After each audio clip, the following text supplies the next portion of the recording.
Police ও র্যাবের সাবেক মহাপরিচালক বেনজির আহমেদ প্রসঙ্গে র্যাবের নবনিযুক্ত মহাপরিচালক হারুনুর রশিদ বলেছেন, ব্যক্তিগতভাবে কেউ ভুল ত্রুটি করে থাকলে তার দায় কোনো সংস্থা নেবে না।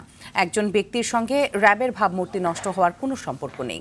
বিকেলে গোপালগঞ্জের টুঙ্গিপাড়ায় জাতির পিতা বঙ্গবন্ধু শেখ মুজিবুর রহমানের সমাধিতে শ্রদ্ধা নিবেদন শেষে এসব কথা বলেন র্যাব মহাপরিচালক হারুনুর রশিদ।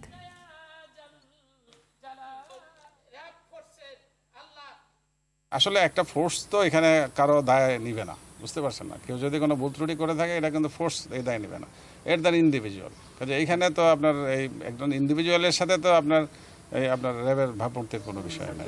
মাদক, জঙ্গি, সন্ত্রাস দমন, জননিরাপত্তা, জনশৃঙ্খলা রক্ষা, অপরাধ দমন এবং নিয়ন্ত্রণে এই র্যাবের এলিট ফোর্স র্যাবের রয়েছে কিন্তু এক ঐতিহ্য, এক গৌরবোজ্জ্বল ইতিহাস।